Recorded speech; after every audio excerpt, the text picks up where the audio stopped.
stuff, man. I'd love to get the background on you because, you know, I saw your videos popping up in my, I guess you'd call it YouTube feed, but also normally I don't surf YouTube as probably boomers call it. I don't just go there and start looking for stuff to watch generally, but I saw a thumbnail where you were talking about scams and you had my boy CoffeeZilla in there who's been on the show. And I was like, oh, this guy's probably legit, or he's taken down CoffeeZilla, in which case, you know, I want to let him know. But it was a good kind of clip of you doing some stuff that I'm very interested in, namely taking a big chunk of the scams that we see online and the law of attraction and all that stuff that we're going to shred today, and really kind of giving it a good whack. And I like that because there's a lot of people in my inbox. There's a lot of people that get scammed by this. And honestly, I don't know about you, but I see people that should just freaking know better going, maybe there's something to this. And I'm like, no, there's not. It is a scam. So tell me how you got interested in this.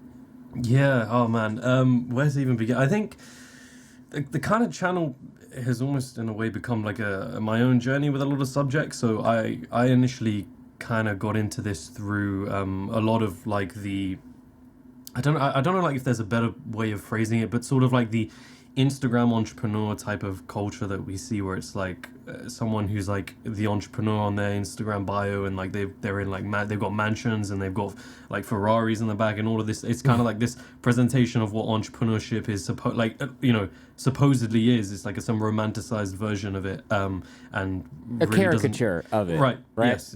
Yeah. Very much so. And that's kind of my intro to entrepreneurship, and I was very bought into that idea at the start. And that made me encounter like a bunch of gurus, which I then, went on to talk about in one of my videos. It was like the second video on the channel was called The Rise of Fake Gurus.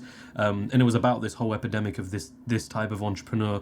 And essentially, after I did that video, which was obviously, that was the first video that actually started blowing up on the channel a couple months later, it kind of then led me to talking about my experiences with self-help. And I also talk about this whole thing where if you sort of drew a sort of Venn diagram of like a bunch of these different, like whether it's this kind of world of entrepreneurship, or whether it's multi-level marketing, or whether it's law of attraction, which I'm sure we'll get onto sooner, like you sort of see an overlap in all of these areas, or self-help as well. You see an overlap, and that's kind of where my journey with the channel has led me, because after making that video, at one point I was just like, man, okay, I need to talk about like my whole journey with the sort of world of self-help, or just going through the kind of self-help phase, right, for lack of a better word, which for me came sort of, I don't know how many years ago it's been now. It was like when I was first getting into sixth form, and it was a good friend of mine who I'd seen reading this book, which was How to Win Friends and Influence People, which I actually think is a pretty good book. Yeah, that is so funny you should mention that, because that's the book where you go, man, there's got to be something to this, and some old friend or friend of your family gives you this book and you go, oh yeah, this is really cool, be interested in other people, I like that. And then it's like 3 years later you're reading about The Secret and you're like, I'm just going to manifest all my Ferraris and my money. And it's like, wait, how did you make yourself dumber over the last couple of years? Like, what happened to you? Literally, it's so interesting, because that does happen, and you kind of go in these there's various ways to get into it, which is interesting. But no, I kind of started with this book. I thought it was a great book, and that's kind of and it had elements of truth to it.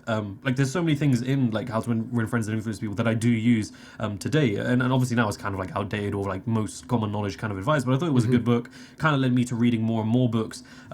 Fast forward to sort of 2 years later, and I started noticing that actually there's a lot of areas of this kind of industry that aren't necessarily that helpful, or more of it are actually just ways of procrastinating, but thinking that you're not procrastinating. It's I use like a term that my kind of favorite author MJ DeMarco uses, which is oh god, what is it? It literally just slipped out of my head.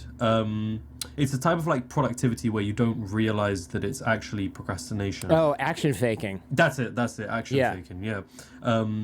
So this is for people who haven't heard that term. Action faking is it's a great term because it feels like you're doing something, but you're not actually doing it. So some common examples of this would be and we've all done this. So I'm not trying to call you. Don't feel attacked if you're listening to this and you're like, that's me. Making a schedule of what you're going to do and then going, well, I made the schedule. I'm just going to go eat a pizza now because I was productive today. Or the common example in the entrepreneur scene would be making the biz cards, making the business cards, having those printed up, making the Instagram handle, putting up a graphic, but never actually starting any real element of the business, never making a sale, never creating the actual product. And this is bad for you, not just because it wastes time and procrastinates, but because it creates a little bit of cognitive dissonance, because you know deep down you haven't done anything, you haven't made any changes, you haven't created any element of the business, you've just sort of, you got out the bread and you laid it out on the table and you thought about making the sandwich, but at the end of the day, you just have some moldy bread or some stale bread and you haven't done any of the real work to build anything. And people will live in that for years. And these gurus and these fake kind of law of attraction people and these MLM, they know that. They know that you will buy the starter pack and never do anything, and they don't care. So they base their whole business around that in the first place. But I'm jumping the shark here. So you started off getting into Dale Carnegie or whatever, totally legit, and then it's like ... Wait a minute, this is starting to become helpful. And I have to admire your self-awareness to have picked up on that within a few months or a few years, because I know people that have been in the self-help industry for half a decade and they still haven't kind of gotten the message that it's BS, or they're on their 7th MLM, and I'm like, do you just not want to understand that you're getting scammed? Like, where are you with this, you know? Yeah.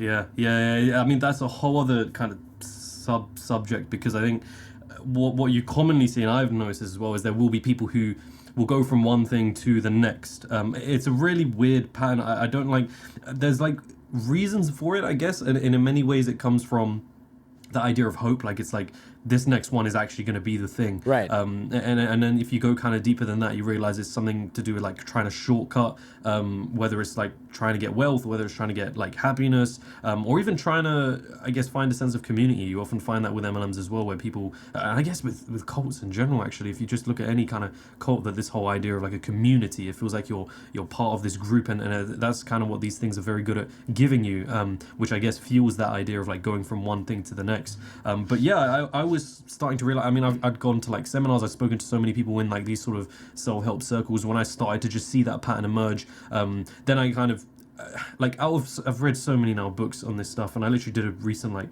clearing, like I've got a bag like over to my side, which is all like the crappy self-help books I read. There's only a few which have been like gems, and those like good books for me, very few of them, but like those were the ones where I like felt that they kind of opened my eyes a little more to realize, oh, like, okay, I'm reading like the same message in the same book, and it's like the same tropes. There was a really funny quote, I don't know where I saw this, but it was like, self-help is like basically the advice your parents give you, but you don't listen to it. Like, you need like someone who's in the like guru position to tell you, and you're like, wow, like this is like revolutionary.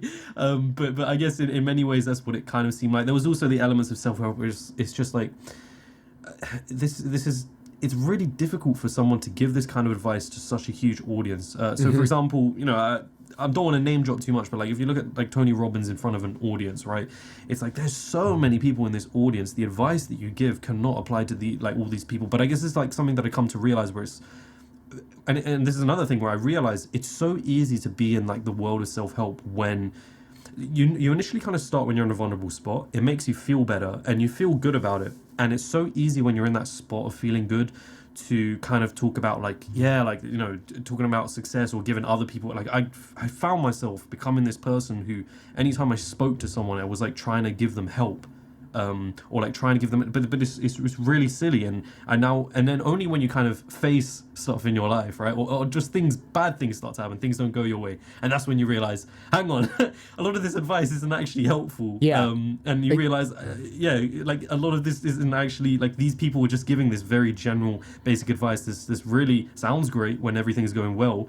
But then when you actually get into like the thick and thin of a difficult situation, then you start to realize there's a lot more to this than the kind of packaged advice that you'll find in a lot of self-help. There's nothing more ironic and cliche than, and I gotta be really careful not to accidentally call out people that I know or that we know or that are well known. there's nothing more sort of cliche than the person who quits their job or can't find a job and is kind of still living with their parents, but kind of wants to move out, and then like takes a yoga teacher training, and you're like, oh, good, they're getting some exercise. And then like 3 months, 9 months later, you see them and you go, what are you doing? And they're like, oh, I'm starting a coaching business. And you're like, whoa, whoa, whoa, whoa, whoa. You have just barely become a person that isn't complaining nonstop about their life. Like you bought a dog and you became a trainer of NLP or something like that.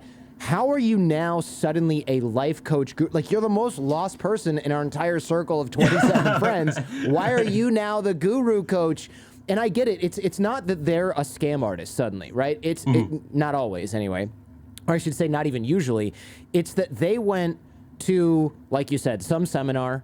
They got a bit of advice and they were like, oh yeah, how you do, what's a cliche, like how you do anything is how you do everything. I have to tell everyone this because that's the thing that I think clicked for me. Yeah. And then you go and you tell everyone this, and then suddenly it's like, well, wait a minute. If I think about that really hard, it doesn't really mean anything. You know, it kind of does, but it kind of doesn't. And they haven't really built anything, but they feel stable for the first time in their life, but they still don't have an actual calling or an actual purpose or an actual thing that they feel really interested in doing. So they fall in love with the material that they're using to try and seek that. And they're kind of confusing, like they're confusing the kung fu with the enlightenment or the meditation with the enlightenment, right? And it's like, hey, this is a journey you're on, and you think you're at the top of this mountain because for the first time you've got your footing, but you're still so far down the mountain, you just have no idea where you are. So you probably shouldn't become a coach or a guru or anything like that. And I think for me, you know, I used to be heavy duty into the self-help stuff, and now I give advice on Fridays on this show, but it's like very specific, very detailed, tailored to the person who's writing the letter. And it's not this sort of generalized life advice, because after 11 years in the self-help industry and now doing the Jordan Harbinger show, which I think is not self-help, I'll be clear on that, I realize, hey, you know, you can't just tell a room full of 3,000 people one little bumper sticker or 100 little bumper stickers and be like, my work here is done, brush your shoulders out. Like, that's not how this shit works. You're just giving general advice. And all you do at that stage is you go, I'm going to make all these people feel really good, and then I'm going to walk away, but not before I sell them some protein shakes. Yeah, of course. You know? Yeah, you got to do that, man. You got to get the upsell in. That's right. That's exactly how it is. Yeah. And I think another issue is you find that a lot of it is like kind of unregulated. What I realized as well is that really this whole like the self-help guru or the life coach, they're kind of becoming like a replacement for some people for actual like therapy from like professionals that you know have gone and like you know have like graduated in that field and you know have been trained properly. It's like they're suddenly being replaced with you know a life coach, and you don't know if this person like has gone through the training or actually knows how to treat like any serious issues that these people are going to you for. And the big thing there is that that's important, because a lot of what self-help is actually attracting people that are in vulnerable situations. And you get this with the law of attraction. I guess we'll come to that now as well, where you have people that do have serious problems that are now going to this life coach or this seminar expecting that this advice is going to save. When these people are like, one, most of them are not qualified at all. Two, these people don't even try and test their advice. I think there's a lack of like people trying to actually validate what kind of advice they're giving, or to try and it's difficult to do this, I understand, but to try and measure like empirically what they're saying and how it affects people. Whereas if you look in an actual field where this is like a profession, this is what they will do. You have like studies that are out like that try to measure the actual impact of the advice that's being given. So when you have these people going to like the life coach instead of the therapist, it's like it becomes this problem where you could very well be be like handed terrible advice, and no one's there to like kind of stop it. Right, because there's no licensing body, there's nothing. I remember, I've talked about this on the show before, going to these self-help seminars that turn out to be super culty, and I just go, what is happening here? And you look around and you're like, am I the only person? Why am I the person who's not running? And then they're like, you're a bad sport. You have negative energy. And I'm like, no, I just realized what's going on here. Like, this is a hard sale. It's an upsell. This is all dangling in front of you. Like, they're ripping open our emotional wounds. Like, you know, throw in whatever sort of cliche for these seminars, but these people haven't been to a bunch. And, you know, the cincher for me was, I started to ask, and this is why I was asked not to return. One of the reasons, I'm sure, was I said to all of these like session leaders who are running this, our little breakout sessions, I go, when did you take this program? And it was like last week or last month. And I go, wait a minute. You're the session leader in the back of the room facilitating everything. And you took you were in this chair 3 weeks ago. Right. What do you do? What on earth is going on here? Like, you have zero qualification. You came to this as lost or more than anyone else in this room 3 weeks ago, and we're supposed to believe that you are now qualified because you're 48 hours ahead of us on the instruction in the fucking manual. Like, give me a break.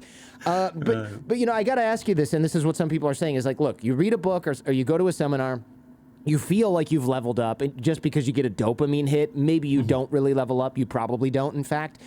You get a dopamine hit. It's like a drug. It's an addiction. But isn't this a good addiction? I mean, look, if we're going to get addicted to something, shouldn't it be learning new skills or learning some life coaching stuff? You know, what's the harm? That's what people are going to ask, right? Sure. Yeah. And it's a good question. I don't necessarily, and sometimes I feel like I do have to caveat things a bit, where it's like, I don't think all self-help is bad. And I don't think, you know, there are elements of it which can be good and can be useful, and in many ways you do also have like the consumer that's got to take a bit of responsibility. Where I think it's bad and it leads to material harm is in situations which I just described, where it's like people with actual serious issues are going to like life coaches or spiritual teachers trying to like get advice, whether it's on like medicine or whether it's like an actual mental health like problem that they have to deal with, and that's where like if you give that person bad advice, that could potentially have very like serious material harm to that individual. Or the material harm can come in the fact that, you know, these people were either being pressure sold in some situations with some gurus at the end, where they're, you know, being told to like take out loans, you know, go into debt to like buy the next program, which is like ridiculously priced.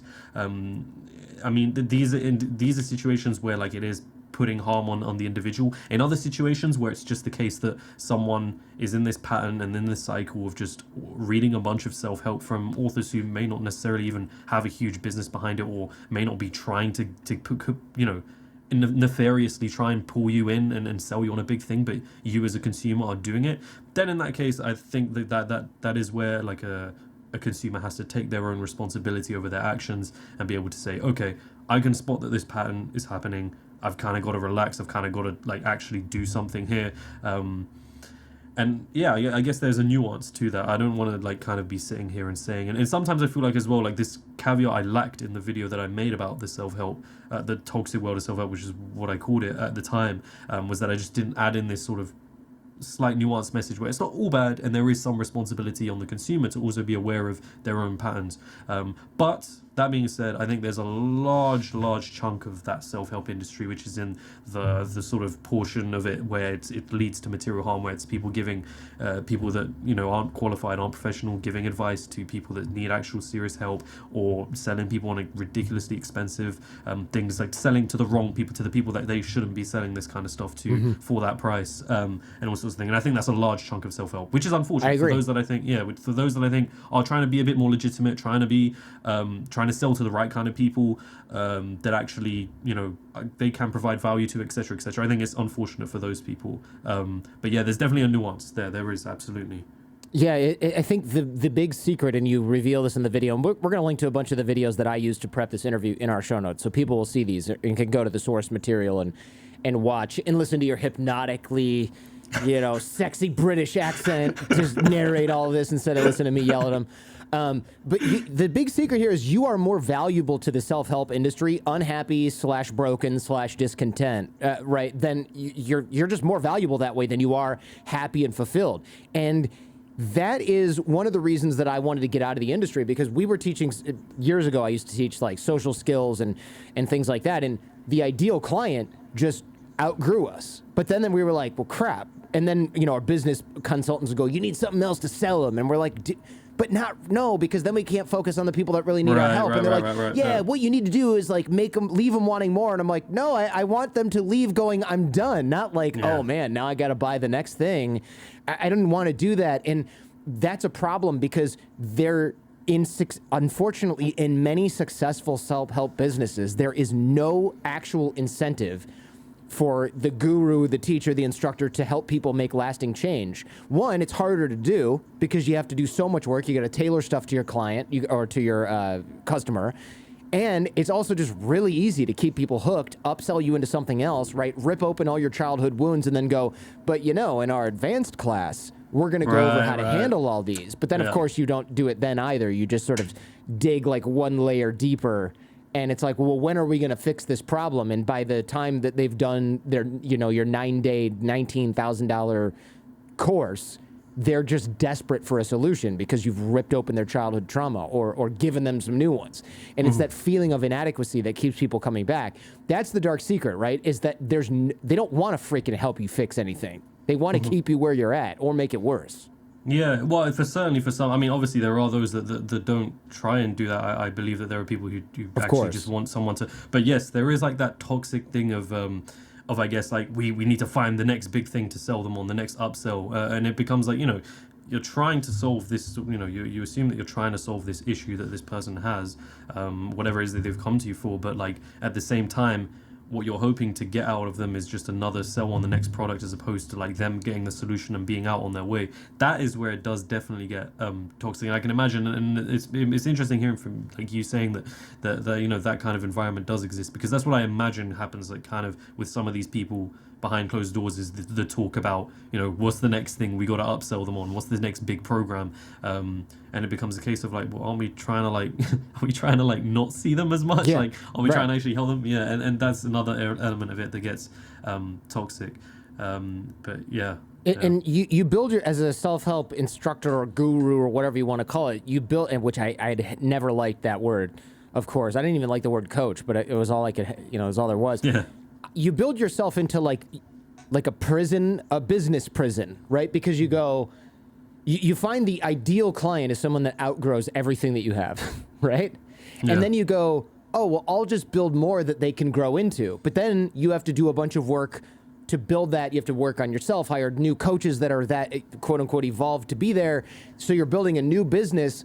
Why are you going to build something that's 10 times harder to get 1/10 of the people who are like up towards the top of the totem pole when there's this wide net of people at the bottom and this funnel of people at the bottom? So you start either tailoring your stuff to the lowest common denominator, so you have a wide range of customers, or and then you're losing all your qualified, like the people that you would actually hang out with after the seminar. Like those people they don't need you anymore. Or you're building for people that are more and more evolved, and it's smaller and smaller, which means you're charging more and more, which means you have to bring more and more value, which is really, really hard. And I thought, like, I'm just building a trap for myself, and I don't really want to be in this mess. And so I think, not that I have any sympathy for people who are trapping themselves in this, but I do understand how good people who get into self-help look around 10 years later and they're like, wait, so now how did I get into conning people on email funnels and like selling BS supplements? And like, because that's the only area of growth for the business. And most people aren't content to make the same amount of money every single year for a decade, right? They want to grow, especially if they're good at building a business. I want to get into the hustle porn and hustle culture. Speaking of business building, you did a video on this and I thought, this is interesting because I'm a big critic of this. One, I worked on Wall Street and I got burned out. Two, I built my own business here with my wife, and there is a lot of pressure in the entrepreneur space for people to just work themselves almost to death, right? In some cases, literally. Yeah, for sure. And this was kind of part of the self-help video as well, where I mention and I kind of touch on this topic. Also because it becomes so there's like a few things that I've even like observed since making the video since then. So like I think my initial message with the video was that there's this weird thing that self-help has created, or this kind of industry of self-help, or the Instagram entrepreneur, where it's like this idea of like looking as though you're working hard, or like having the image of like you're hustling, right? and that's kind of the image that's created, but in fact then it's like contradicted by the fact that you're not actually really doing anything and whatnot. But then there is also the side of like hustle culture and whatnot, which is about overworking yourself like to an insane amount, and you'll like see these sort of oh god, you see like the sort of classic motivation videos where it's like, you know, I'm waking up at 4 a.m. or I'm waking up at 3 a.m. It's like they go back 1 hour each new video. It's like I'm waking up at 1 a.m. It's like, where does it stop? And it's just like we're working really hard, and even I ran into this issue recently where I'd been like very much like working myself a lot because I was trying to create these like videos for the channel, and I was like dealing with other sides of like just the overall business of the channel and starting to like build out a team and whatnot, and literally be like Monday to Sunday. But what I realized, and this was a very recent realization, which is I guess is good timing that we're talking about it, but what I realized was I was becoming less productive. I was like hitting like a point where it was like diminishing returns. So I was putting all this energy in, and then I'd sit back at the end of like a Sunday, right, after like not giving myself any entertainment, just like trying to do work, and I look and I'm like, I barely got anything done, because I was just like trying to put so much work and just exhausted, so that the quality of the work, number one, was bad. I just wasn't able to focus too much on it. I never gave myself the time to actually even just to reset and look at what I'm doing and be able to say, actually, this is kind of inefficient. I got to stop doing this. I got to put more time into this. I didn't even give myself that time. And then looking at that and realizing, oh, like actually, this is doing far more harm in the long run than it is in the short term. So coming to that realization was also important, and it's obviously there's this whole idea of being the person that like is hustling all the time, right? Is sort of an attitude that you commonly do see. And if I was even going to be a bit charitable, I would say that like, especially in the case of like, I guess if you're looking at someone who's starting up a business, like in sort of those situations right at the start, you kind of expect there's a little bit of like, it's not going to be too balanced, right? Like there's going to be a lot of emphasis right at the start of the business, and hopefully if things go well and you know everything plans out well, then you're able to then bring on people into the team, and your actual time into the business just starts to decrease and you give yourself more of a break. But that's kind of not really the attitude that's preached about nowadays, which is where we get into the kind of hustle culture thing. But it's interesting. I don't know what are your thoughts on it, because that's kind of covered most of like what my thinking around it. Sure. Look, I think you mentioned something that I wanted to latch onto, right? Working on the wrong thing. There's a lot of folks out there that are not taking a pause in the so-called hustling to think about where they're actually going. And I don't just mean a lack of planning. I mean people doing, and I've talked about this on the show before, like going all in, quit your job, tell your parents to go frickin' fly a kite. And it's like, no. You're cutting off your runway. You should live with your parents, and you should have a regular job that has income when you're 18 years old, so that you can spend a few hours every day or whatever on your side hustle to see if it's going to freaking work. Don't quit your job as a server and then live on your friend's couch until they kick you out because you're a deadbeat pain in the ass, so that you can spend all day on Twitter trying to figure out how to do lead gen out of nowhere by buying some product from somebody. And I've said this many times. I don't want to beat the dead horse here, but a lot of these gurus, they want you to quit your job so that the only option you have is to buy and join their high-level mastermind, because otherwise you're completely effed, because you don't have a job and you don't have a place to live, and your friends and parents now hate you because you have burned all of your bridges. Like, they want you to isolate yourself so that you're like, well, guess I better give my last $10,000 to this guy to join the mentorship program, because this is my only path out. And then I'll show everyone that I knew what I was doing all along, and they'll be so sorry.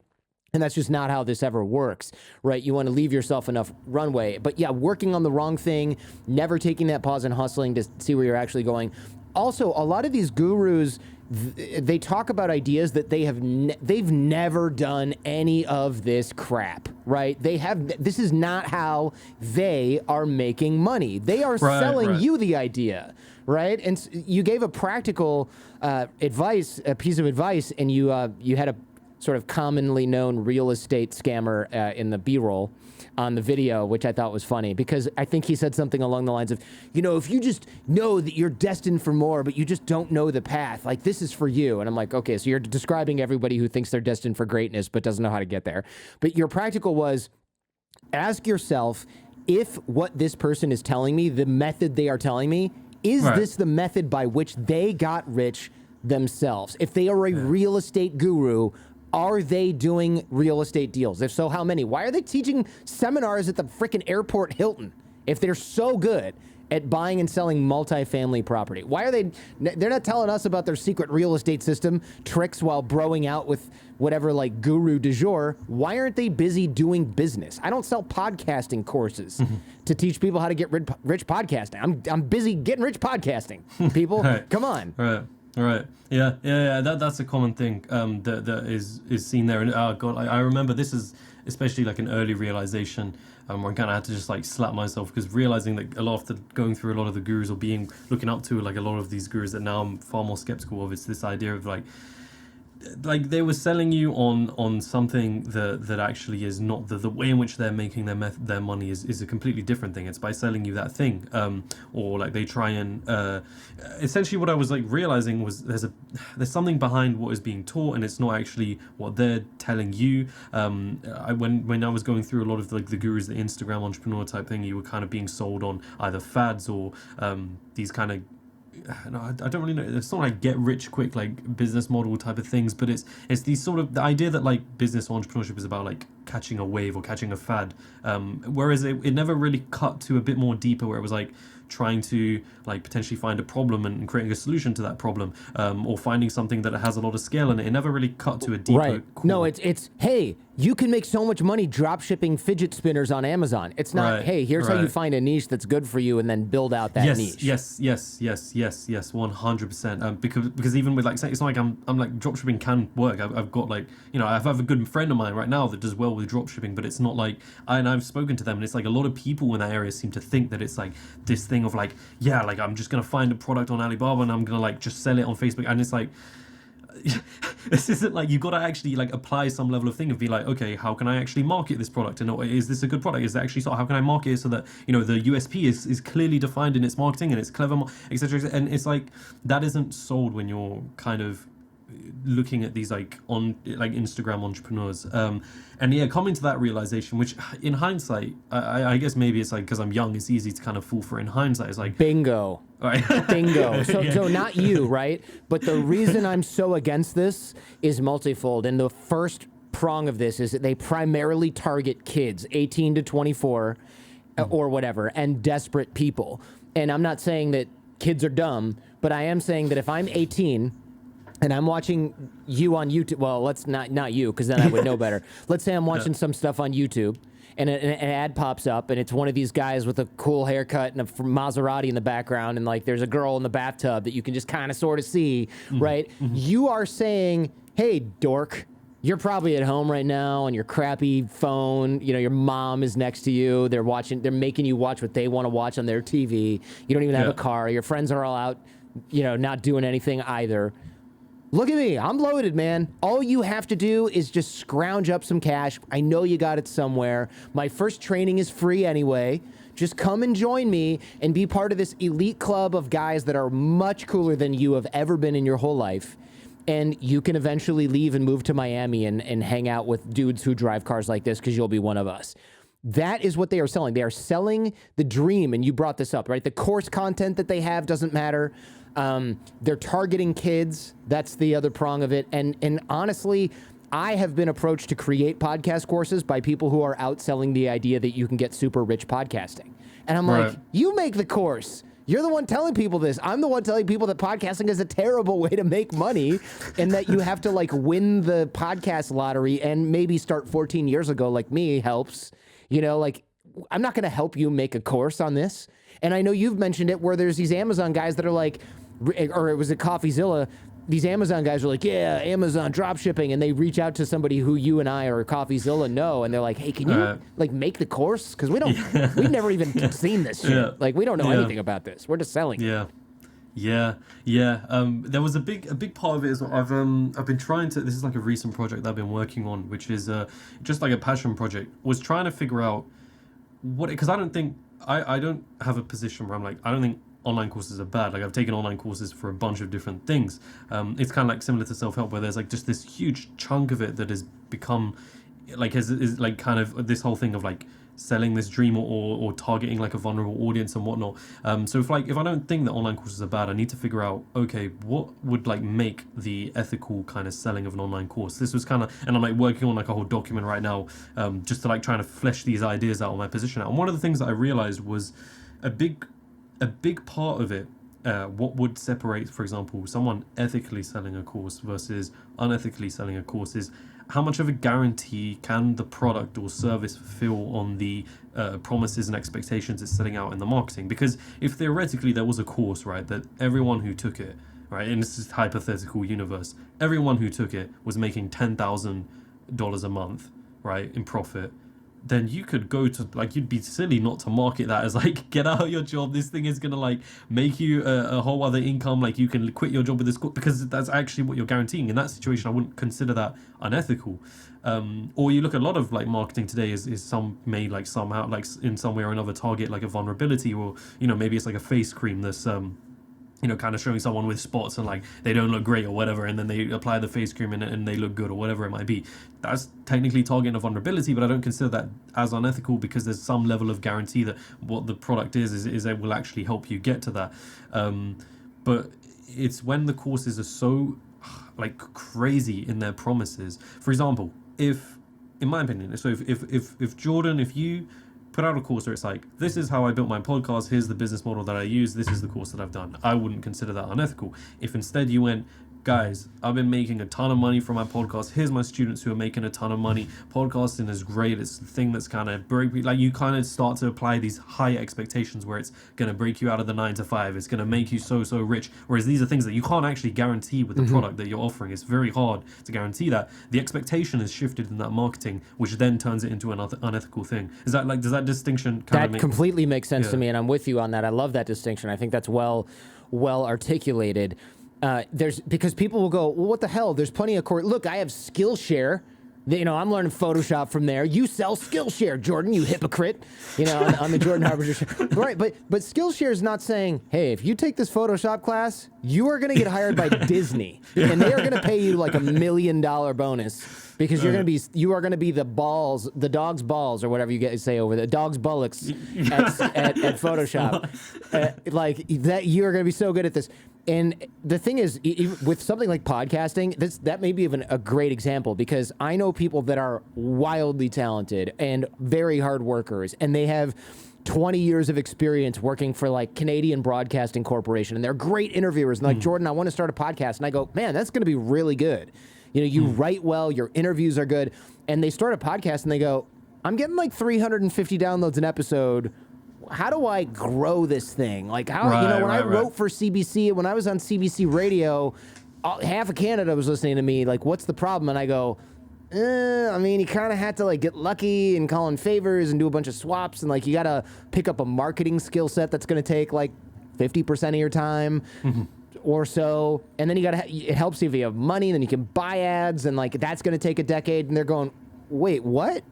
That's the truth? Yeah, because when you worked for CBC, they paid you $58,000 a year or $85,000 a year because they brought the audience to you, and that's valuable. You know, and no one can guarantee that you're going to get that audience. So, and that consider audience like customers, right? With any sort of course, that's where they build the unrealistic expectations. You could teach somebody how the Amazon dropshipping back end works. Like, that's probably available for free anywhere. Amazon probably wants to teach you how to use that so that more people are doing it. It's the whole, and then a bunch of people are going to buy this stuff at inflated prices and you get to keep the rest. Like, that's the part that is frankly, a lie. And I will add to that, and this is the maybe third or whatever prong of why I'm so against these kinds of courses. Gurus, by and large, and I will say this with authority, do not care about their audience or their customer. And I say this because I know many of these guys in real life. We're not friends. I want to be very clear on that. I'm friends with many folks like yourself or whatever, but I'm not friends with a lot of these gurus. I just know them. We have circles. They invite me to these masterminds, whatever.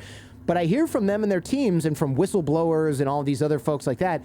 I hear how they behave and how they talk when they are not camera facing. And frankly, it's disgusting. They don't give a single shit about the single mom with a special needs kid who just spent her life savings on their course, only to be told that the so-called real secrets, right, they're only given at the super duper inner circle annual retreat in Fiji that she can never afford to go to. And by the way, you can't get a refund on this other thing because you have the binder that we sent you, and that's the value, right? And we kind of talked about this with CoffeeZilla, like the refund policies are very tough. But these gurus universally, or I should say 90% of the folks that I know that are in this guru space, they don't give a crap.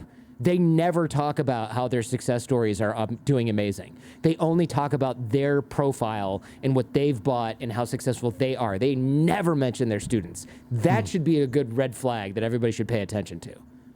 Yeah, it's really interesting. And I think it's like a huge chunk. It's not all, but it's like a huge chunk of people in this is like they don't care. And in many ways, like the passion project of like creating a document that kind of outlines what I think are like the distinctions between these two things is not really for, because I've had conversations with a lot of people since like making for example the Rise of Fake Guru video, people who are like either selling courses or doing coaching, who I think are really nice, like great people. They're actually qualified in what they're trying to teach people in, like they've done the thing that they're trying to coach others in, but they have a big fear in not wanting to seem like they're trying to basically like fuck over their customers. And they have a huge, because that fear is now been put in because of how bad the market has gotten, and because there's been now this backlash that has come from it, whether it's from my channel, whether it's from like CoffeeZilla or Mike Winnett, like those are like the OGs who started doing like the huge backlash that came about from this whole industry. Because of that, like now there's more of an attention for the people that are being trying to be genuine, is like, oh god, like how do I do this so that I'm not in that category? And that's kind of one of the things that I wanted to really put up, because I don't think a document like that will ever change. Like it's like, you know, some guru is gonna like look at this like free document and then be like, oh yeah, I'm gonna change everything now. Like, it's not really, you know what I mean? But it's gotta be you're correct, man. Like I buy a lot of ads for the Jordan Harbinger show and other podcasts, and I'll see comments on Reddit like, who the F is this guy, this wannabe cult leader? And I have to be like, you know, first I'm like incensed, how dare you, I'm not, and then I go, no, completely reasonable suspicion that some guy who has a show named after himself, like what kind of narcissistic prick does that? And it looks a little self-helpy, but it's not. But, you know, why would I investigate that? Because Jordan looks just like all these other schmoes everywhere else. So I go, you know, it's a reasonable but mistaken sort of idea, because I don't sell anything. And that's kind of one of the reasons I don't sell anything is because people go, oh yeah, nice, we're run one of those proto cults, let me guess, seminar, inner circle, and I go, nothing for sale. And they go, oh well, okay, so what's your show about? And I'm like, aha, the key is I'm not making enough money. Like if I were making more money, you'd be really suspicious. But that's sad, right? Because if I actually have a really good skill set, and I do plan on making a very specific course in a very specific niche that applies, and I have to have a great guarantee, and it's not going to be about getting rich or podcasting or anything like that. I'm thinking about this, and I'm always like, yeah, but I don't want to do this thing or that way, because then it seems like this. It's a shame, because it is really a classic example of a few bad apples spoiling the whole bunch. But the problem is it's like 70% of the apples are rotten in this industry, right? That's the problem. Yeah, no, for sure. I would love, you know, the guru model we've gone over a little bit, but it's like kind of, you know, YouTube ad, free training, upsell into intro course / product, upsell to inner circle, upsell to super duper mastermind in Fiji. I always pick on Fiji, right, for these, etc. And a lot of folks go, well, you know what? Fine, Jordan, James, I'm just going to go to the free trainings. You know, I'm just going to go do the free webinars. You poke a little bit of a hole in this in one of your videos, and I thought this was interesting. What do the webinars do? Why can't you just go to the free ones and get a bunch of value? Yeah, good question. I think a lot of the webinars, again, I can't say this is like overgeneralized for every single webinar out there, but a lot of the webinars are specifically designed to not really answer any kind of question that initially hooked you into it. It's more designed to, it's basically just a 3-hour pitch that is building you up to this like suspense and hype around, oh God, like I really need this, I really need like to do this thing, right? Whatever it is, whatever business model they've sold you on, whatever they've said, this is what's making them millions or their students millions. It's to get you to that point where you're like, you really need it. You're being told about the guru's backstory. You're being told about the great things that this business model is. Maybe you're giving a little bit about the business model, and then right at the end, you're like slapped with the course, but you've kind of gone through this entire webinar, this that's designed quite well. There's a lot of I tried to like point out a few things that happen in the webinar that you'll commonly see. Things where, like, you know, first you would be introduced to the sort of backstory, which in and of itself isn't a bad thing, but you have the backstory. Then you start to get into the kind of never really answering the question, just giving you more of the promises. Here's what my students are doing. Expectations are built about something much greater than what the product is just supposed to be providing, or what the product can actually guarantee. Then right at the end, you're typically given the countdown. Here's how much it costs, or here, like, they'll throw up a bunch of like numbers, which like, you've just come out of nowhere with these numbers of like how much this thing is really worth, and they'll be like, this is how much value you'll get. It's like the classic thing, this is how much value you're getting with this. It's a number like completely thrown out of thin air, and then this is what you're actually given. You know, it's just a marketing tactic, kind of giving you the large number, and then you compare it relative to the second one, and that doesn't seem as big anymore, as opposed to if you just presented that number from the start.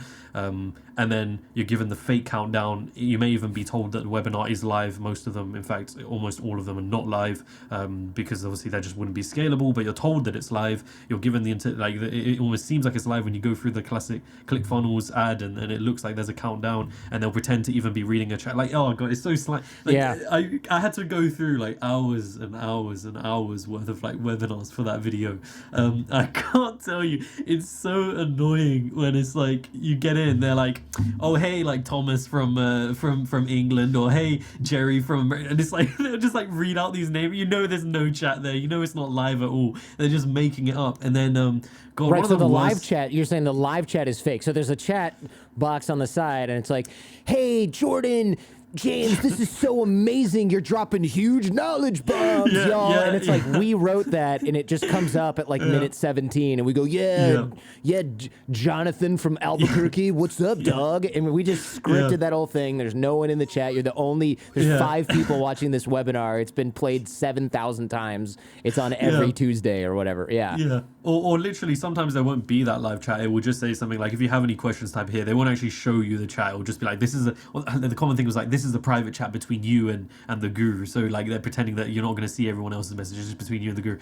Anyway, you go through that whole thing, and then at the end, you're typically given the worst type of ones. I remember seeing this a few times, is where they give you the timer and the countdown. Now, knowing this isn't a live webinar, it's like, it's a complete fake timer and scarcity of like, you're only given this offer now, and they'll put like the 5-minute timer, and it goes down and down and down, and then they're saying like, you got to take the opportunity now, and they'll do these things like, close your eyes, you know, really imagine, like, this is where the marketing gets shady. And it's like, what are you doing? Like, you're completely overselling the expectations and what someone should expect when getting a product like this. Or they'll make it seem extremely easy and spend like one sentence in that 3-hour webinar saying, this is only for somebody who's going to work hard. But look, you don't need customers. You don't need to have any knowledge of the internet. You don't need any marketing experience. It's like, whoa, like you can't just use one sentence after like spending 2 hours and a half of like describing how easy, and basically saying this is super easy, anyone can do it. Anyway, yeah, that's the webinar. It's not really something that's designed to help you in most cases. You did a funny side by side in the video, one of the videos, where you showed one of the guys who again, no names mentioned, but it was like, you posted one, it's him standing in front of his dumb car, right? And he's like, this is for people that are kind of like me, like lazy, but they want to make a lot of money. I'm like, what on earth are you First of all, F you. Like, no one, just shut your face. But second of all, then like 5 minutes later, and he's like, this is for like those who really want to hustle and get down to business, no fluff. I'm going to teach you the way, and you're going to have to grind. And then 15 minutes later, or 5 minutes later, it's like, and you're going to be chilling while this thing runs itself in the background. And I'm thinking, you know, this is for people, but this is deliberate, right? Because it's for people who have selective hearing. If I'm like, I'm ready to grind, I'm ready to go, I don't want to hear how easy it is. I want to hear how like I'm one of the elite, ready to cut through it. I just need someone to show me the way, and I am going to run through walls. And then the people that go, oh man, you know, I'm kind of lazy. I just want to like buy new stuff so that girls will like me. I'm only hearing those parts, or I'm hearing the other parts, depending on what's going to sort of resonate with me the best. So if I'm a fake guru, I'm saying literally anything just to see what sticks onto certain leads, because other people will forget the rest of it. So this is actually called the, and we'll revisit this in the Law of Attraction segment here on the show. This is called the Baader-Meinhof phenomenon. And it's where, if I talk about a blue car and you got a blue car for your birthday, now you're seeing that blue car everywhere on the road. Some people call it reticular activation system or some other fake fancy name, but it's just a form of selection bias or confirmation bias. And I will just say anything that I think will resonate with any large group of people, and then I will say the complete opposite, and it won't matter because people have selective hearing. It's just cognitive bias. So I might hear both of those things, and I might go, yeah, he said it's really easy, but I don't care. I am a super hard worker. I don't care if it's easy. So now I'm listening to this stuff where he says the best people are the ones that grind it out hard. That's me, right? That's how I identify. So you're right. It's just they will take an hour-long webinar. There's no content in it. It's just an upsell. So people who think, I'm just getting the free webinars, like I'll just stay there. Fine, but you are literally just wasting your time. These are designed to not give you any actual value. It's only, the whole reason it exists is to get you into the paid program. There's no other benefit to these, generally. Yeah. And as a disclaimer, for that video, that section where I was like, putting that guru, like what they've said and then what they like, so that was all from the same webinar as well. Because some people might think like that's from a completely different video. That was all from the same webinar. Same webinar, they're like, if you're lazy and you don't want to work, then this is perfect for you. And literally in the same webinar would say, but look, if someone's telling you that getting money quick is like easy, then they're just scamming and lying to you. I kid you not, that was all from the same webinar. I did not like take these from different videos. Just as a disclaimer for anyone that might be wondering, because it can seem like that because it's just too good to be true. But no, it's literally all from the same webinar. Right. It does. It's just so wildly different that it's like, this can't be, this can't even be the same guy and the same product and the same. No, it's in the same pitch. And this is like minute 5 and minute 15 saying the complete opposite, different stuff because he knows you're only listening to a few other things, right? Yeah. You're whatever's going to stick in your consciousness is what you decide you already believe.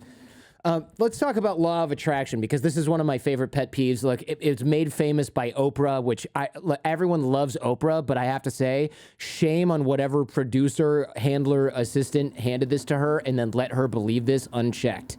Like, this is what happens when you have too many yes men and women around you because you believe some of the stupidest, most harmful crap that exists today. First of all, tell us what the law of attraction is because a lot of people probably haven't even heard of this. Yeah, I guess to boil it down really simply, the law of attraction is this idea that your thinking or what you think plus feel is also a little caveat in there as well, becomes an actual thing. So like that, I guess that a better way of thinking it is like if you're thinking positive or if you imagine yourself in a mansion and you really think about that mansion and you really feel like you have that mansion and maybe you go out and you create a mood board with the mansion on it, exact mansion that you want, or you go to like an open house of like a mansion that is kind of what you're looking for. If you do these things and you really align and they'll use the term like vibrations, right, with because the idea is that your thoughts have vibrations, and if you match your thoughts vibrations to this vibration of wealth or the mansion that you want to get, this will also materialize or manifest, is the common word used, into real life. Now, there's all sorts of different variations of the law of attraction. People will say, oh no, but that's not how it actually works, and it's something, but they all kind of follow along this similar trend of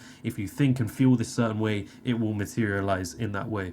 And that's kind of the basis for what this law of attraction belief is. And of course, there's the obligatory fake Einstein quote, which this is a fake Einstein quote, right? And we looked this up, and you checked this as well. Mm-hmm. Supposedly, the man said, everything is energy, and that's all there is to it. Match the frequency of the reality you want, and you cannot help but get that reality. It can be no other way. This is not philosophy. This is physics. Guy never said anything like that, right? Like, fake.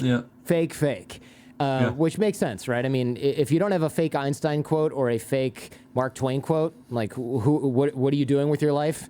Right. But the law of attraction folks, they love to science things up. In this is very common with pseudoscience bullshit in general. One of the main fake words is quantum, right? It doesn't apply at all to any of the context that it's being used in. Go ahead, though. I'd love to hear what you think about that, because you shredded this, and I loved it. Yeah, there's a whole rabbit hole, I guess, and I think this is like common with any kind of pseudoscience, where it is like trying to attach this idea to actual science, and commonly the common thing that's used is like quantum physics is like the thing that proves that it's a real thing, and you kind of hear people bear in mind, a lot of this, people that will say that this is to do with quantum physics come from people that aren't qualified at all. Like quantum physics is something where you really have to be qualified to know what you're doing. And then there's like the common quote that you hear from people is like, if you say you understand quantum physics, then you don't. It's like from people that like are studying this field will commonly say that. And you'll hear from like somebody who, I'm not going to say names, but somebody who like puts doctor in their name and they're actually just a chiropractor, and we'll talk about like quantum physics and how like these things have been proven through oh god, what's the really well-known experiment? The double slit experiment. The slit experiment, and they'll say like this is and I had to because I'm a layman, right? I haven't graduated in physics. Like this is a subject that's beyond me. You have a PhD from YouTube, like many of these guys. Exactly. So I like during the research would like I felt so stupid doing this. I'd have to like go to people that like have actually they're like physics grads, right? Or like people that have been studying like quantum physics, and I'd have to ask them like the questions or throw up these experiments and just say, like, tell me, man, is any of this actually to do with the law of attraction? And like I'd get the same response. It's like a laugh and it's like a joke. Like no one takes this stuff seriously in that actual field. But let's say you're not an actual expert in the field, or you kind of your critical thinking, and this isn't to sound like what's the word, patronizing, because I would have fallen for this very easy, and I have fallen for elements of this in the past, where if you're like critical thinking isn't switched on enough, if someone comes on with doctor in their name and they started talking about like using words like quantum or law, and they do it in such a way which it almost they do it in a way, it's almost like gaslighting you in a sense that like they use it so freely, these words, where you think like, am I the crazy one for not like realizing this is like a law, right? Because these words are thrown around so effortlessly, and so you kind of begin to buy into it, and you start to think that whoever's preaching these ideas to you is actually a figure of authority on the subject, and wow, this is true, like actual science backs this up. In reality, it's not science, and one of the big reasons for this is because, and this is also why it becomes, and I mentioned this in the sort of law of attraction series that I did, is it's unfalsifiable, and it's why it's such a great grift, right? If a grifter was trying to get into this,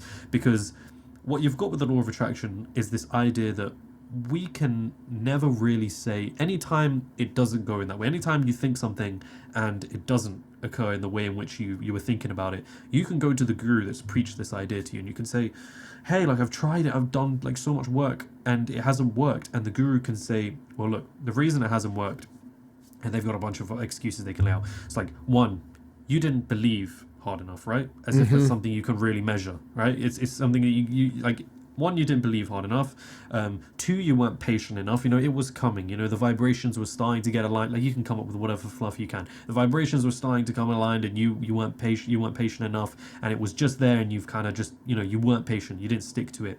You know, what other excuses can you use?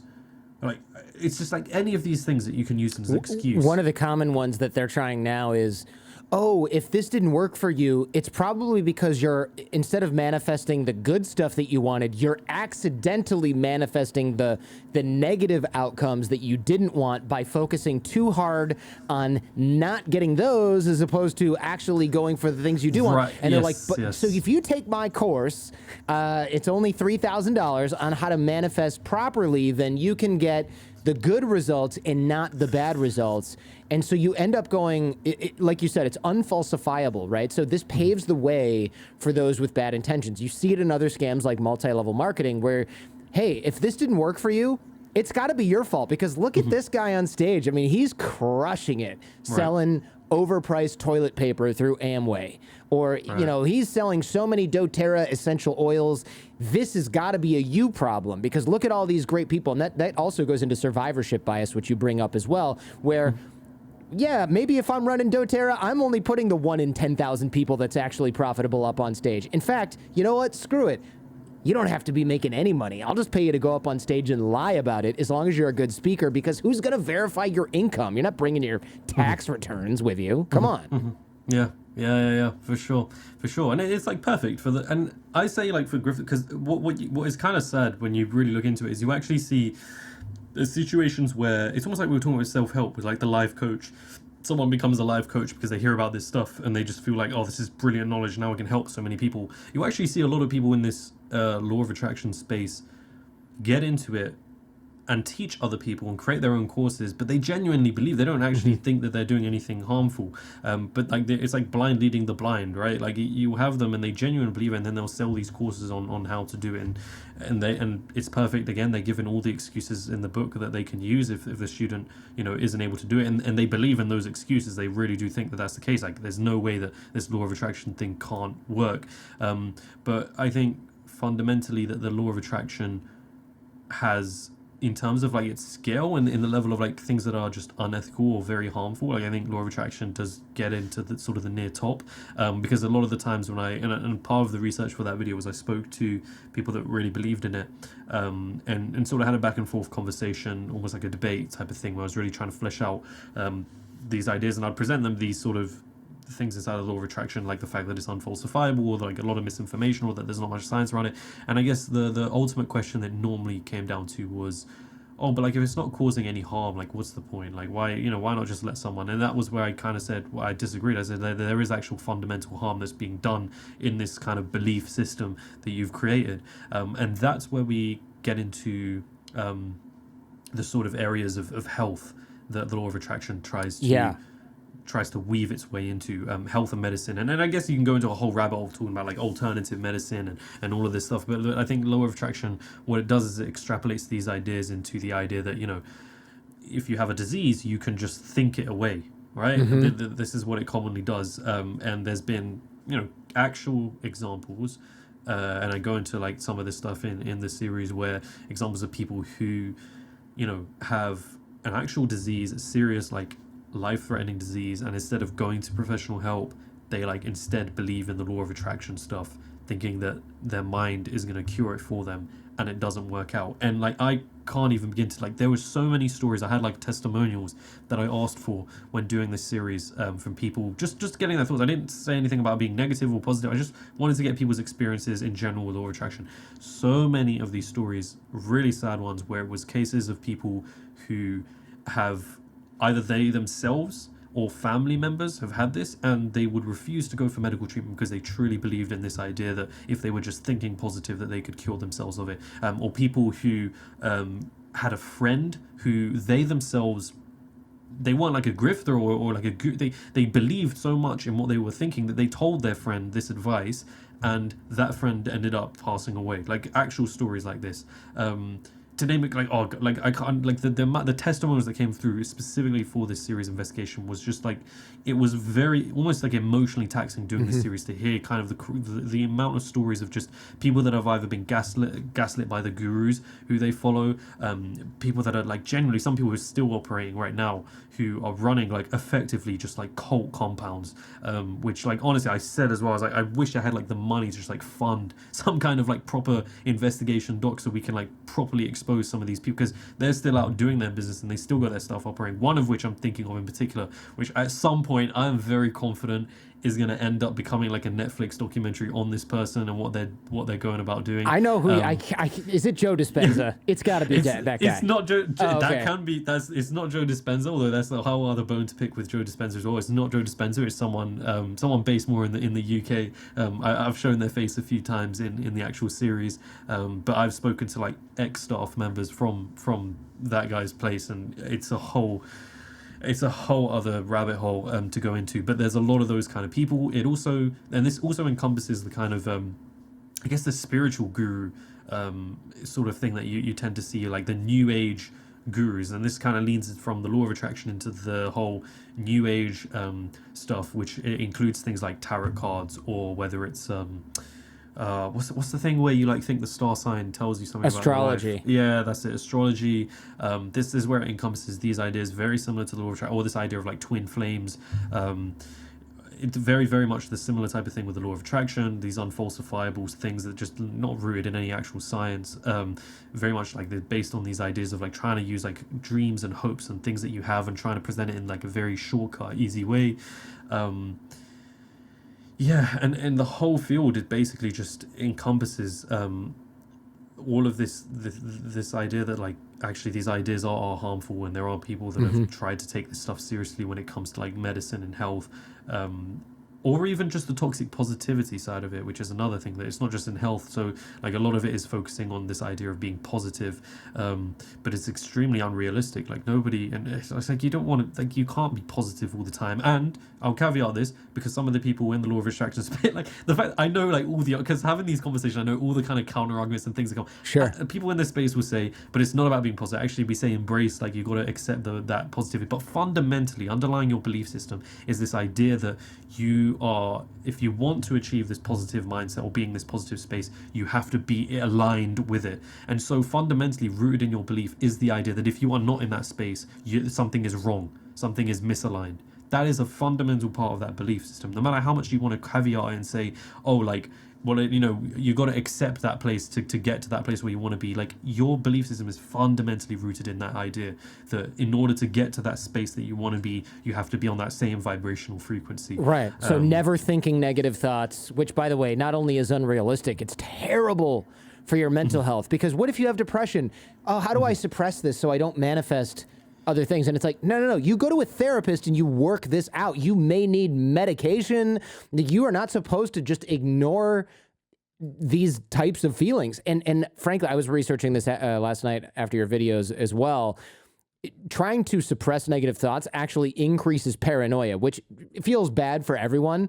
But if you have an underlying condition, like even mild schizophrenia, which might not even affect you day to day or could be medicated and treated, you can completely F yourself up by trying to suppress these things because you're creating a form of paranoia that can exacerbate, like medically can exacerbate the symptoms of other mental illness. And to clarify an earlier point, one of the reasons that good people can fall victim to the law of attraction stuff and actually believe it is because of that Baader-Meinhof phenomenon, the frequency illusion, right? Where we notice something for the first time and then there's a tendency to notice it more often. And you show this clip, a brilliant clip of a gal who says, when there's so many coincidences and there's so happening so much, you just have to start questioning things. And I go, you're right, you do. You have to look up cognitive bias and realize you are the definition of it right now, the absolute living definition of it. That's how it works. Bingo. It's not fucking magic. It's not the law of attraction. It's you finally realizing that no, when you drive under a light and it goes out, you don't have magical powers. You're just noticing it. It goes out all the time, right? You're not making it happen. You're not creating that. Yeah. I think it was funny because I said one of the things I said was like, you know, fundamentally, like for all the kind of talk around this space of the mind being such a powerful thing that can manifest it, you know, when you really look into it and you look at like, you know, how flawed our minds really are, you realize, man, like you have no idea. Like there's so many things that our mind can easily be tricked or it's just, I don't know. The whole space is it's very much filled with a lot of biases. But it's this idea, and I think what I tried to get at the end of the series was more of a message for, I guess, a consumer of it, which was to do with like just being able to switch on your critical thinking skills. In many ways, it's annoying because I never got to elaborate exactly because it's hard to just say switch on your critical thinking because sure. In many ways, this can sometimes lead to, and what you see is another overlap in the whole law of attraction space is like conspiratorial thinking, and when it gets into conspiracy theories, and then like that can also trail into other things like anti-vax, and like it can go into all of these other thoughts. And if you tell someone think critically, in fact, you often hear that advice from people inside of like these conspiracy circles because they're not actually told what it means to even think critically. One of the things that I wish I had done at the end of the series is actually recommend like sources or places or things to like look into. So I think philosophy is like probably a brilliant subject for just learning how to think critically, and it's one of the things that I wish I had recommended at the end of it. I'd studied it in school, and only now when I did this series was I realizing like fundamentally how much of what I'd learned in philosophy was so helpful for just being able to switch on your brain and actually like look at the argument someone has set out and be able to assess, okay, like these premises are clearly like not justified at all, and you know, being able to really dig into like think of, I guess it sounds almost really weird to say, but like I guess philosophy is very much a study of, depending on what branch you get into obviously, but philosophy is very much a study of how to think properly in many ways. There's a great like just if I could give off like a recommendation, the Sure. Crash Course Philosophy, so like Crash Course is like the YouTube channel. They do like a bunch of different subjects. Really want to know. They've got a crash course philosophy. Really great thing to just go and have a watch. It's like sort of a nice, easy first step into like the realm of philosophy, and I guess that will help you kind of get an idea for how like philosophers try to tackle ideas or arguments presented to them, and that's actual critical thinking. Not the sort of critical thinking where it's like question what the mainstream media tells you, like going on Facebook groups, like they're getting your information there instead. So it's been a plan the whole time. It's a plandemic, man. Right. It's a plandemic. Right, yeah, literally, it's that. So it's like you also have to caveat that idea of critical thinking, and it's something that I wish I had included at the end of that series. But yeah. The other problem that you brought up with the law of attraction is this whole just world fallacy. Can you bring up the other side of this? Right. So like if I'm manifesting everything that's good by doing all these great positive thinking, and the things that befall me that are negative, I've somehow brought upon myself. Maybe not 100%, right? It's not 100% my fault that I got beat up by guys in an alleyway, but like there's a part of me that energetically is responsible for that. That starts to break down, well, with pretty much any scrutiny, but it's the just world fallacy. I'd love to hear your take on this because it can get pretty dark. Yeah, absolutely. So I guess the just world fallacy is the idea that because you behave in a good way, that will be rewarded in the future, or like good actions will lead to literally quite literally just what the law of attraction says in and of itself is a fallacy, because we see actually in real life that sometimes this, in fact in a lot of cases, this doesn't play out. And you can see, for example, you can have somebody who is good and tries to be honest and good to people and think positive, who actually gets just completely like downtrodden on and like manipulated by other people and doesn't get like any kind of good result from just being a good person. Whereas you have on the other side of things people who are absolutely horrible, like morally like bankrupt people who get extremely far from just being horrible to other people. And that happens. And so you've got this overall fallacy, which is the idea that just because you're a good person, or because you behave, or because you think positive, that somehow that's going to lead to any kind of positive consequences. And the truth is that just isn't always the case. And that is essentially, literally, the law of attraction tries to make this a thing, and it's not. It really isn't true. Yeah, I don't know. Did you want me to go any more into that, or? No, I just like the example of, look, if I'm thinking positive things and I'm getting them, okay. If I'm thinking negative things and that's happening, okay. But what about the kid?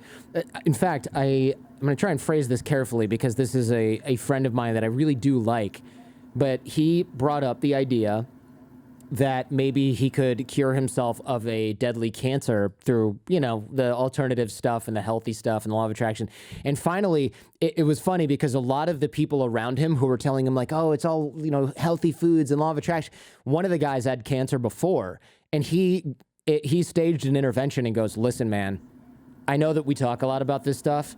This is cancer. You don't take any chances. And I thought that was very interesting because if all of these guys are talking about whole foods and this and that and energetic healing and this and that, and then it's like, oh, but this is cancer, it doesn't work. Why does it work on other things that you can't see the result of? But hey, when it's cancer, better just go to the freaking doctor. That's an interesting little loophole you've built for yourself here. And I called him out on that while also giving him major props for finally drawing the line on something that was going to kill our mutual friend. Because they, they convinced him like, oh, all you need is this, and there's these powders, and you got to get these whole grain thing, whatever. And I'm like, you're going to kill this guy. And he's like, yeah, okay. Finally comes to his senses and says, get chemo. Right. And he survived. Yeah. But to this day, he says, well, there's this and you get these negative things. And maybe I brought on some of the cancer myself because I was going through stress and all this. And I go, what about the kids in Africa who starved to death? What about children who are 5 and they have leukemia? Are they just too negative? And, that was a uncomfortable conversation for both of us because he had a very emotional reaction to that. But where do you draw the line? Is a 5-year-old who got leukemia or has bone cancer, is that their fault somehow? What percentage of fault do they have?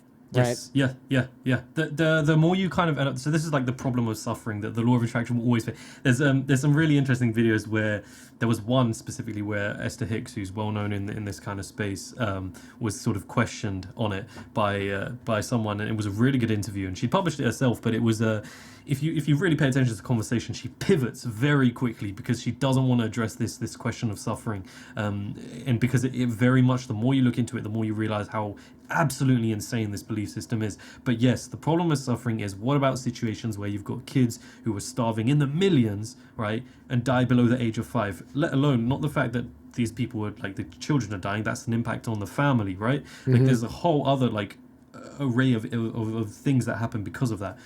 Did the kid attract this to them? Now there's this excuse that they'll use where it's like the country kind of brought it in, and that the country kind of manifested that for them. So okay, what percentage of the country was that? What percentage of the country's vibration was bringing that onto the child? And if the country's able to like override someone's vibration, couldn't they just do what's like impacting people in, for example, the States? How much of like, if you're living in the US, how much of your like vibrations, right, are being impacted by the government? How much is it impacted by you yourself?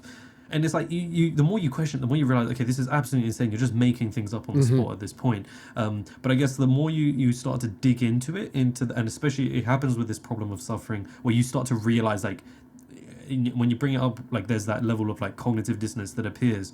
And it's like when you bring up the problem of suffering specifically, I think is where you start to see this pattern of starting to just make things up. Where it's actually, you're just coming with this on the spot, because the more you question it, we realize how absurd it is.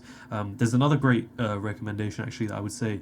There's a channel, I can't remember the name of the channel, but if you just search, it's like this thing called street epistemology. I don't know if you've ever heard. So like street epistemology is great, and there's channels of people that do this, where essentially you just go out to the street and they'll ask someone to give them a belief, and they'll have a conversation back and forth. The person who's like doing the street epistemology will just give them questions, basically trying to figure out how they came to the conclusion of that belief. And it's a great like kind of tactic where you just question people, and this is what I tried to do when I had conversations with people who were into the law of attraction, is just try and question and find out. And this is also why philosophy is a great subject, because it helps you with this type of thing and understanding how they formed like the premises to ultimately like reach the conclusion that they've made. And as you start to question it, and you sort of just question their reasoning and how they got there, another great question to ask somebody is, what would it take for you to not believe in this thing? If your answer to that question is there's nothing that it will take to make me not believe in it, then that's a serious red flag. And like I'll also say, like, if someone, for example, because then someone will say, well, what if it is just a fact? What if, but like even with an actual fact, you can still say something that it would take to make you not believe in it. For example, if someone said to me, what would it take for you to not believe in 1 + 1 = 2? I say, well, if you can prove to me that 1 + 1 doesn't equal 2, then I will believe that it doesn't. That's not the case. There's always something that if you did demonstrate to me this was the case, then I would not believe in it. But if you find it when you're in a belief system that in fact results in the default of there's nothing that can do for me to like falsify my belief system, then it's a serious red flag. Law of attraction obviously suffers from this like greatly, but it's just it's kind of a part of that battle. I mean, I've gone into a whole ramble here, but it's kind of a part of the whole thing of like questioning or starting to see the cracks that form in the law of attraction. But I notice it especially when you get into the conversation of suffering in particular.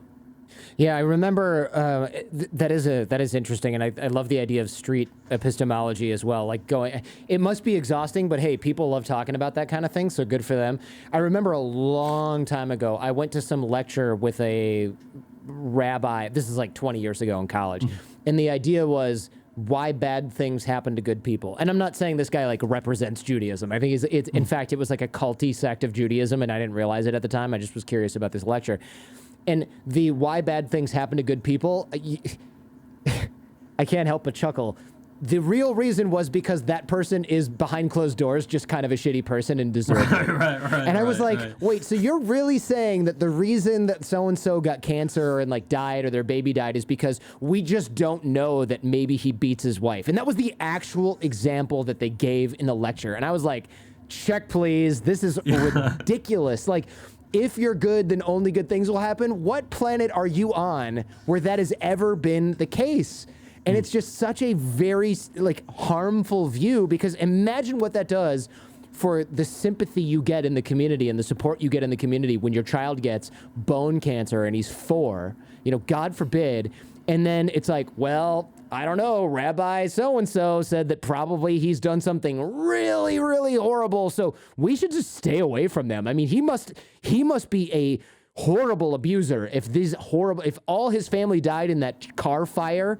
That's on him, right? And it's just like, oh my gosh, this is horrible. You're literally punishing this man further. I mean, the guy's gonna have severe emotional and mental consequences from this because you made this shit up so you could give a talk about it. That's the only reason. Like that's not in any Old or New Testament that I've ever seen. But thanks for your bullshit perspective on this subject. And that was it for me with that guy, obviously. But there are people preaching this, and look, I love where in your videos you actually show scammers' faces. Like you're showing these Joe Dispenza lectures, and I said I wasn't going to mention names, but go ahead. Hey Joe, I'm watching you. Or Bob Proctor and all these grifters from The Secret and all these other BS kind of things. You're showing their faces. I wonder if these guys ever come after you. Like, do you ever hear from their attorneys like, hey, you're not allowed to use our likeness when you say scam? And you're like, come at me, bro. I was very so not for the Law of Attraction, at least not yet for the Law of Attraction series. No, I was very much worried. The second part of that series, I was very worried that someone might try to. That's why I tried to like do like a little bit of a disclaimer at the start, because I was just a little concerned that like I was name dropping quite a lot. The actual only experience that I've had with someone reaching out to me hasn't come from the Law of Attraction stuff. It came from the fake guru video. One of the gurus on there reached out, but they did this whole thing. It was so weird. So they donated to my Patreon. So they donated money to my Patreon monthly. And I saw this and I was like, hey, like you realize I've been like extremely critical of your stuff, right? And they were like, yeah, but I wanted to support your work. And for a while now, that kind of sat there, and I felt very weird. I didn't know how to react to this. But I'm like trying to make videos at the same time, and like 8 months passed, right, of this happening, and then it was only recently that I kind of realized, wait, this is really like I felt very there was almost like a cognitive dissonance with myself, where I was like receiving money from this person on my Patreon, where I didn't really know how to deal with it or what to do, but if I genuinely in myself believed that this person, you know, wasn't getting their money ethically, then I'm essentially receiving like money from potentially people that they have unethically taken money from. Exactly. Yeah. So and this has been my only experience. So then recently, it's happened like literally last month. I realized, I just like was sitting there, you know, those like nights where you're like in your thoughts, and I was like realizing this. I was like, holy, like this is bad. So what I did was I literally cancelled their Patreon pledge, and just like took that money and donated it to charity, all the money that they had given me for like the 8 months. But it was like really weird, and this is the only experience that I've had with any kind of like guru or whatever in these spaces reaching out to me. I actually wait, no. I was gonna say something. I mean, there was one who, not really a guru that I've mentioned, but someone who is very much involved with these people like a lot, who reached out to me very early on. I had no idea who they were or who their involvement was. They're pretty big. I only know now afterwards, who had like reached out to me, and like I'd even hopped on a call with them and spoke to them, and I thought they were pretty cool guys, until like I started looking like who actually was this person, and I realized like, hang on a second, like this person literally like interviews all the people that I'm usually against. It was very weird. So all the experience I've had with people reaching out to me have been, who I talk about in my videos, have been like somewhat like positive in a way. Like they've been nice to me, and it's been really weird, and I've just noticed it. I thought like, oh, maybe like they're trying to get me on the good side so I don't say anything wrong, but that doesn't make sense to me. Like I don't really think that's why. I don't know what it is, but yeah, that's my experience as far as it's been. I think part of it is they're trying to get on your good side, because this happens to me too, right? Like, no, like, you know, look, if you think I'm a cool guy and I'm supporting you, then maybe you'll just pick on someone else. Right. But alternately, I think there is a potential longer term play where they go, he didn't have any problem with me giving him $10,000 over the past 10 years. Hypocrite, you know, discredit. Yeah. Here are my receipts. You know, how was your vacation that I obviously paid for? You know, that kind of thing. Yeah, literally, that was what I was going through my head. I was like, wait, hang on, like this is so backwards. If I'm accept, that's why I ended up doing like that thing with like canceling the pledge and donating it all to, because I was realizing there was a real like misalignment with, I guess, like a principle that I had. But Yeah, I think maybe that potentially that could be a reason for it, and that's the only thing that I can think of. Either it's like getting on the good side, or just I don't know what it was. But anyway, it's been really weird. I haven't had like Steven, like Coffeezilla, like has had like people trying to take down his videos and copyright. I haven't had this at all. I've had like really weird, like nice, quote unquote nice reactions to it. It's only two people really that have kind of I've been in contact with from like in the spaces of people that I've spoken to. It's only a matter of time, man. It's